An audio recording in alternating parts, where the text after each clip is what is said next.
No último dia 8 de agosto, o órgão especial do Tribunal de Justiça do Estado de São Paulo julgou em sessão administrativa um caso que, na opinião da comunidade jurídica,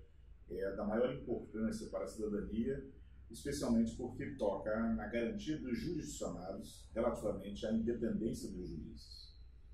É o caso do juiz Roberto Porcioli Filho. O Ministério Público havia representado em face do juiz, alegando que em várias decisões proferidas por ele no âmbito da jurisdição criminal da infância e juventude,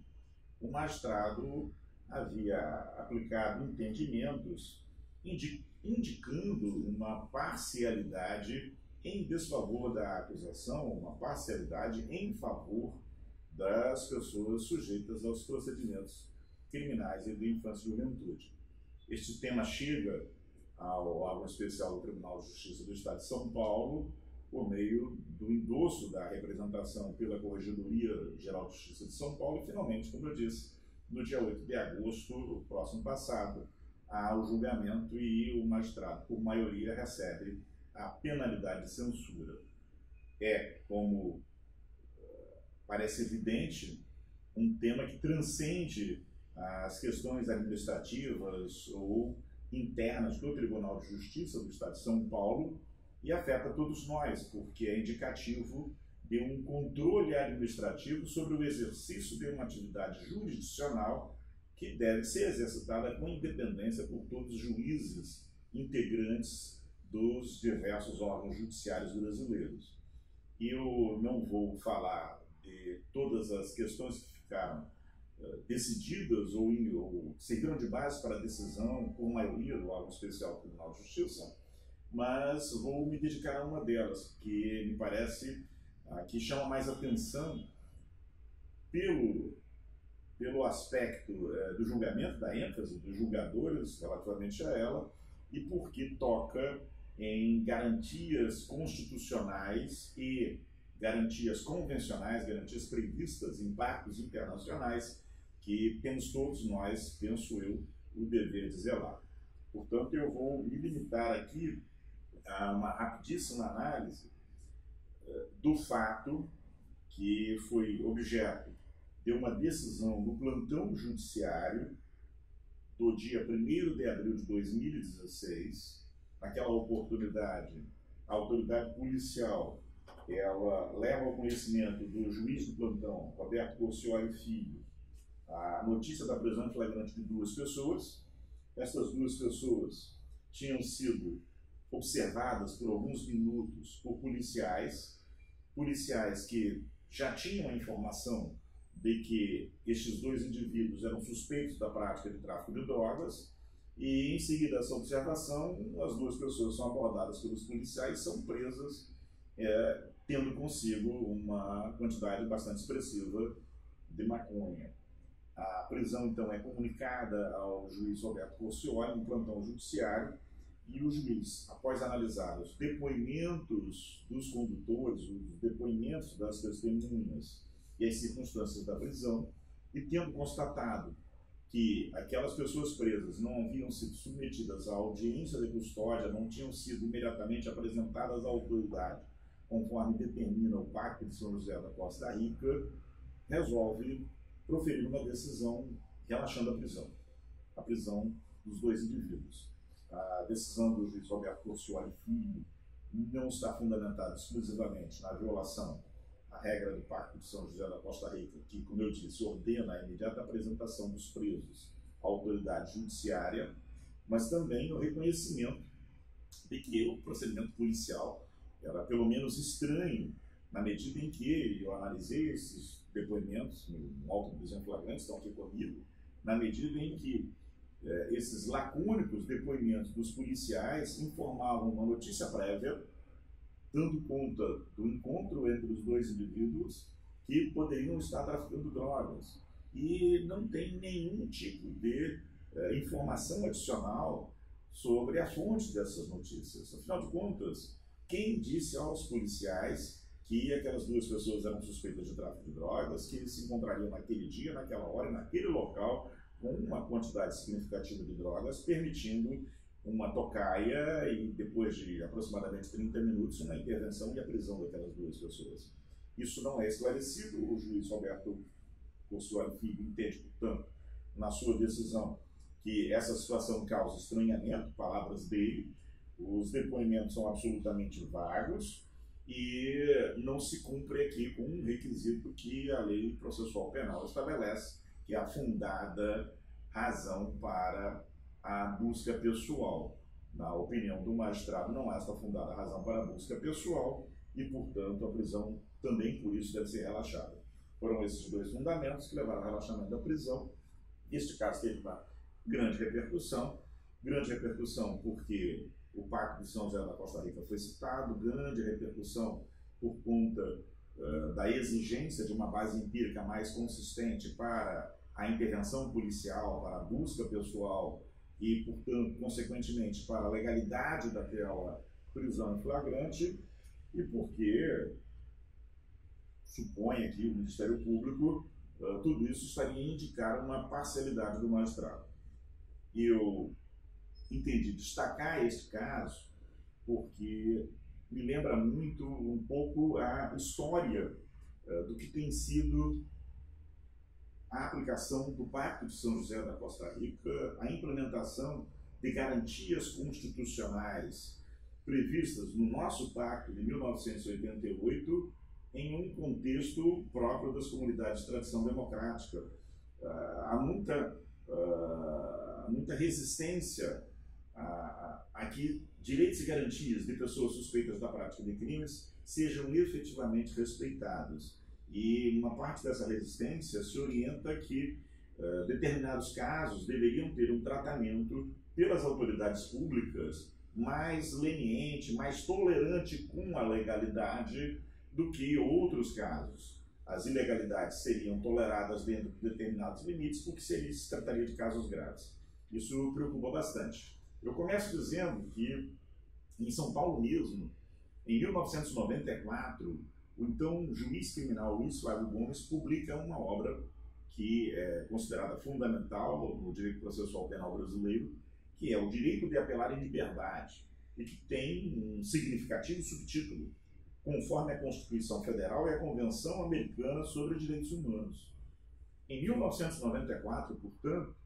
o juiz e professor Luiz Flávio Gomes alertava para o fato de que a Convenção Americana sobre Direitos Humanos, que ingressaram no nosso ordenamento jurídico em 1992, por força do decreto 678, tinha plena incidência e haveria de ser respeitada pelos juízes e tribunais sob pena de causar nulidade dos procedimentos criminais. Aquelas garantias estavam ali a partir de um reconhecimento de que se trata de normas civilizatórias, de regras civilizatórias comuns a uma série de estados, a uma série de países que não podem ser desprezadas se não queremos viver num estado de barbárie praticada por agentes públicos. Portanto, a ideia central é de que o Pacto de São José da Costa Rica ele oferece um número significativo de situações ao conhecimento da comunidade internacional, dizendo, olha, nestes casos nós temos que ter a proteção do cidadão contra o risco de abuso do poder. E o livro é de 1994. Não há novidade absoluta nisso. Em 1998, o Brasil adere também à jurisdição da Corte Interamericana de Direitos Humanos, portanto, as regras, as normas jurídicas do pacto já valiam entre nós desde 1992, incluindo a que determina a imediata apresentação do preso à autoridade judiciária competente. A jurisdição da Corte Interamericana, a partir de 1998, acresce essa proteção, aumenta neste nível de proteção a tutela da liberdade das pessoas, exigindo uma orientação nas decisões sobre os temas que o Pacto de São José da Costa Rica prevê, compatível com aquelas orientações que a própria Corte Interamericana reconhece. Isso vai ser tratado na própria Corte Interamericana de Direitos Humanos em 2006, no julgamento do caso Almodóvar versus Chile. Neste caso, nesta decisão da Corte Interamericana, acentua-se ali o fato de que a Corte Interamericana de Direitos Humanos ela exerce o controle concentrado de convencionalidade e os juízes e tribunais dos estados, dos países, têm o dever de exercitar um controle difuso de convencionalidade. Portanto, essa decisão paradigmática da Corte Interamericana em 2006 já aponta para a obrigação de juízes e tribunais brasileiros também aplicarem as regras de proteção aos direitos e garantias das pessoas previstas na Convenção Americana sobre Direitos Humanos, conforme orientação da própria Corte Interamericana de Direitos Humanos, independentemente de qualquer coisa. Tínhamos, em 1994, um importante alerta do professor Luiz Flávio Gomes num tema que até hoje é atual, o direito de apelar em liberdade. Em 1998, a adesão plena do Brasil ao sistema regional, levantando ali a sua oposição à jurisdição da Corte Interamericana, a Corte Interamericana com suas decisões, e isso numa caminhada, numa trajetória de consolidação da democracia no Brasil. Essa trajetória de consolidação da democracia no Brasil, ela não se reflete apenas no respeito às normas que têm origem no Pacto de São José da Costa Rica. Preciso destacar uma importante recomendação do Conselho Nacional de Justiça, a recomendação número 49, de 1º de abril de 2014. Na época, o Conselho Nacional de Justiça era presidido pelo ministro Joaquim Barbosa, orientando juízes e juízas criminais brasileiros, magistrados e magistradas criminais brasileiros, a olhar com muito cuidado os casos de prisão das pessoas, para verificar se não havia abuso por parte das autoridades. Essa recomendação é uma recomendação que visa rastrear a hipótese de tortura, porque, infelizmente, é algo que as pesquisas ainda hoje apontam de forma muito clara. A tortura, a violência, a astúcia, a intimidação continuam sendo um instrumento nas mãos de autoridades policiais latino-americanas, e se essas autoridades que empregam esses meios, elas são um número pequeno no corpo policial, nem por isso é menos relevante que se investigue efetivamente a violação da integridade física, da integridade mental das pessoas. Essa é a mesma linha que, afinal de contas, vai ter peso na decisão política do Conselho Nacional de Justiça, que, por meio da sua resolução 213, de 15 de dezembro de 2015, estabelece um regulamento preliminar, primeiro, sobre a audiência de custódia, visando exatamente fazer cumprir a regra do Pacto de São José da Costa Rica, que impõe a apresentação imediata do preso à autoridade judiciária competente. Essa resolução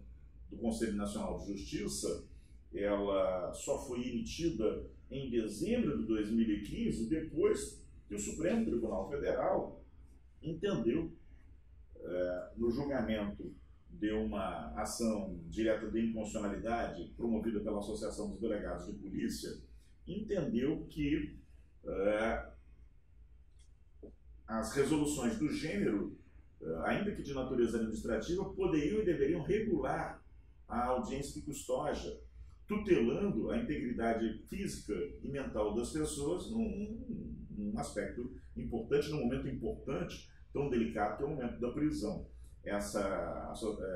ação direta de inconstitucionalidade é a 5.240, a decisão é de 20 de agosto de 2015, portanto nós temos uma recomendação do Conselho Nacional de Justiça de 2014, uma decisão do Supremo Tribunal Federal de agosto de 2015, uma resolução do Conselho Nacional de Justiça de dezembro de 2015, todas estas decisões, recomendações, atos normativos convergentes com a garantia prevista no Pacto de São José da Costa Rica relativa à apresentação imediata do preso a autoridade judiciária competente, todas elas anteriores a 1º de abril de 2016, que é a data da decisão proferida pelo juiz Roberto Coscioli. Portanto, em termos de antiguidade, é preciso dizer o seguinte: o que o juiz fez não inovou na ordem jurídica brasileira. Tinha respaldo na Constituição, que exige a legalidade dos atos do poder público, tinha respaldo no Pacto de São José da Costa Rica, que estabelece a apresentação imediata do preso à autoridade judiciária competente, tinha respaldo em orientações do Conselho Nacional de Justiça e haveria de ter alguma consequência a violação. Isso me parece muito óbvio. A violação de tantas regras não poderia deixar de merecer uma sanção. A sanção é a ilegalidade da prisão, muito bem reconhecida pelo magistrado. A outra questão é se a prisão poderia ser considerada ilegal também, porque não havia fundada suspeita contra aquelas duas pessoas, ou melhor, se havia fundada suspeita contra os dois indivíduos que posteriormente foram presos, isso não aparece no auto de prisão em flagrante. Penso eu que o juiz decidiu muito bem, na medida em que os lacônicos depoimentos que eu li são incapazes de nos informar se as informações, as notícias que chegaram à autoridade policial para preparar aquela tocaia e agir na busca da prisão de criminosos foram informações obtidas por meios lícitos ou ilícitos. Isso é fundamental. Quando o legislador estabelece no artigo 244 do Código de Processo Penal que há de existir fundadas razões para a busca pessoal, há de existir fundadas razões para a busca domiciliar, esta exigência é uma garantia contra provas de origem ilícita. Será que alguém foi torturado para informar? Será que uma interceptação telefônica ilícita, ilegal, ela foi praticada para municiar os policiais das informações necessárias à tocaia? A prova ilícita no direito processual penal brasileiro ela é proibida tanto a diretamente ilícita quanto aquela que é indiretamente obtida a partir de uma prova ilícita. As informações lacônicas ali não permitem saber a origem, a fonte da notícia que orientou os policiais na sua intervenção, de modo que a decisão do magistrado foi absolutamente correta. Eu termino aqui mencionando o raciocínio que acabou prevalecendo na maioria que levou à punição do juiz Roberto Coscioli Filho, que é um pouco consequencialista. Afinal de contas, havia uma quantidade expressiva de maconha em poder daquelas duas pessoas, mencionando o julgamento do habeas corpus 73351 de São Paulo, pelo Tribunal Pleno do Supremo Tribunal Federal, pelo Pleno do Supremo Tribunal Federal, relator Ilmar Galvão, em 9 de maio de 1996, que reconheceu a inconstitucionalidade, a não recepção do artigo 57 do Código Brasileiro de Telecomunicações. Ele não era uma lei adequada, proporcionalmente adequada, para autorizar interceptações telefônicas, e naquele caso, o reconhecimento de que faltava ali um devido processo penal adequado para interceptação telefônica, porque a lei era insuficiente nesse aspecto, levou ao relaxamento da prisão, levou à nulidade de um processo em que havia sido apreendido droga também, havia sido apreendida uma quantidade significativa de drogas, 80 quilos de cocaína. A prevalecer o raciocínio que dominou o julgamento no caso do juiz Coscioli, o ministro Ilmar Galvão teria que responder perante um, hipotético Conselho Nacional de Justiça também, porque ele aplicou a lei, aplicou a Constituição em uma hipótese em que as consequências supostamente seriam graves. Não se trata disso de maneira alguma, e tanto não se trata, que eu trago aqui a referência a um RESP do Superior Tribunal de Justiça, da relatoria do ministro e professor Rogério Schietti, julgamento em 20 de abril de 2017, é o RESP 1574681, do oriundo do Rio Grande do Sul, no qual o ministro muito claramente disse: olha, a busca domiciliar, raciocínio que vale para a busca pessoal, a busca domiciliar deve estar fundada em razões empiricamente demonstráveis. Se eu não tenho razões empiricamente demonstráveis, ou os policiais agiram por intuição, que é improvável, ou agiram a partir de alguma coisa que eles não podem revelar, que é indicativo de uma má-fé policial. A exigência de fundadas razões está baseada no princípio da desconfiança. O poder público tem que mostrar que agiu corretamente. E, claro, se um juiz que está no exercício das suas funções de controle da legalidade de uma prisão no âmbito do plantão judiciário se depara com um quadro como esse, um cenário como esse, na minha opinião, a única decisão possível é a de relaxamento da prisão. O provimento número 30 de 2013 do Tribunal de Justiça de São Paulo, emitido pela Corregedoria Geral de Justiça, ele confere competência ao juiz do plantão judiciário exatamente para análise desse tipo de questão. Portanto, o magistrado exerceu jurisdição no plantão, cumpriu com a sua função, aplicou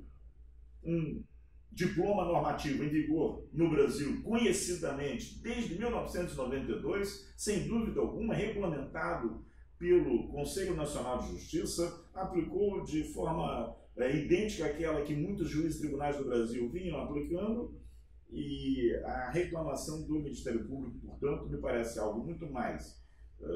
voltado a um incômodo com uma normativa convencional e constitucional que, ao tutelar direitos e garantias individuais, na opinião, talvez, de alguns promotores de justiça, elas sejam um empecilho às investigações criminais, do que propriamente qualquer irregularidade. Irregularidade não houve jurisdicionalmente falando e não é tema, com toda certeza, para um controle administrativo. Um controle administrativo da atividade jurisdicional é um controle que joga contra o próprio controlador. O órgão especial do Tribunal de Justiça de São Paulo, ao decidir, como decidiu, pela punição em razão de uma matéria jurisdicional impugnável normalmente com as vias ordinárias, decidiu contra si mesmo, porque submeteu-se ele, órgão especial, a um tipo de controle punitivista que poderá se voltar contra os próprios magistrados que assim decidiram pela